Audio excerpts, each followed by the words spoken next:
मोदी तीसरे टर्म में कमजोर प्रधानमंत्री हैं, ये तो आपको दिख ही रहा है। सीटों का नंबर कुछ भी हो, तीसरा टर्म जो मोदी का होगा वो उस तीसरे टर्म में वो कमजोर प्रधानमंत्री साबित होंगे। बिहार के लोगों की जिंदगी में क्या फर्क आया?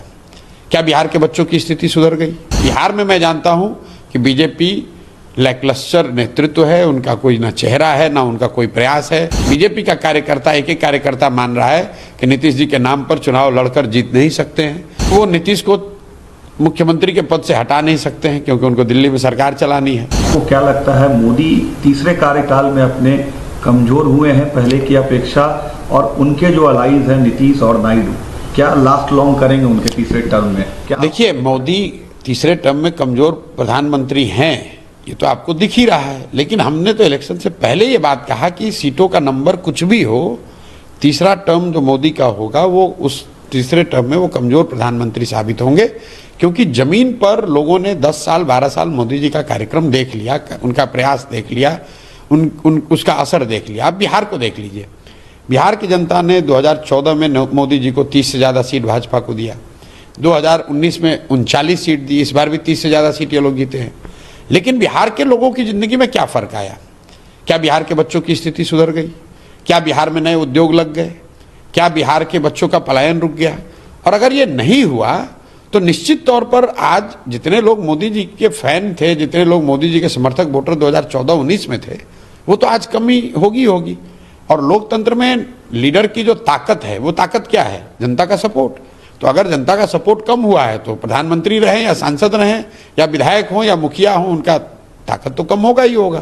दोनों अलाइज रहेंगे 5 साल पूरे? देखिए, एलाइज रहेंगे कि नहीं रहेंगे तो एलाइज को पता है, उनको पता है। इतना स्पष्ट है कि मोदी जी और ये जो सरकार है, ये इनकी लोकप्रियता, इनकी ताकत कम हुई है, और आगे की लॉन्जिविटी इस पर डिपेंड करेगी कि आने वाले 2-2.5 साल में जो 9 राज्यों के चुनाव हो रहे हैं, जम्मू कश्मीर, दिल्ली, हरियाणा, महाराष्ट्र, झारखंड, बिहार, बंगाल, असम और तमिलनाडु, इन राज्यों के चुनाव के परिणाम अगर बीजेपी के खिलाफ हुए तो निश्चित तौर पर सरकार की स्थिरता को लेकर सवाल उठेंगे। अगर इन राज्यों में बीजेपी ने अच्छा परफॉर्मेंस किया तो उनकी ताकत बनी रहेगी।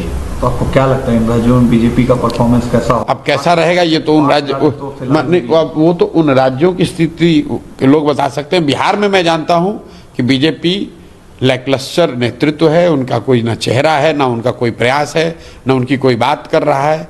उन लोगों ने अपना नेतृत्व नीतीश जी के हवाले करके छोड़ दिया है, जबकि बीजेपी का कार्यकर्ता एक एक कार्यकर्ता मान रहा है कि नीतीश जी के नाम पर चुनाव लड़कर जीत नहीं सकते हैं। लेकिन देखिए, कभी कभी नियति भी अपने तरीके से काम करती है। बीजेपी की मजबूरी यह है कि वो नीतीश को मुख्यमंत्री के पद से हटा नहीं सकते हैं क्योंकि उनको दिल्ली में सरकार चलानी है, और उनको यह भी पता है कि नीतीश को मुख्यमंत्री रहते वो बिहार में चुनाव जीत नहीं सकते हैं। तो भाजपा की हालत तो बिहार में ऐसी है कि ना आप दाएं जा सकते हैं ना बाएं जा सकते हैं। उनको मालूम है कि सरकार में क्या परेशानी है, उनको मालूम है कि नीतीश के साथ वो जीत नहीं सकते हैं, लेकिन बिहार में वो कुछ कर नहीं सकते हैं क्योंकि दिल्ली में सरकार चलाने के लिए उनको नीतीश की मदद की जरूरत है। मोदी के तीसरे कार्यकाल का 100 दिन का जो काम है उसको कैसे देखते हैं? उन्होंने जो प्रॉमिस किया था, क्या उन्होंने पूरा किया है? भाई, उन्होंने क्या प्रॉमिस किया था पहले मैंने ध्यान भी नहीं दिया, और उन्होंने क्या किया नहीं किया मेरा उससे कोई सरोकार नहीं है।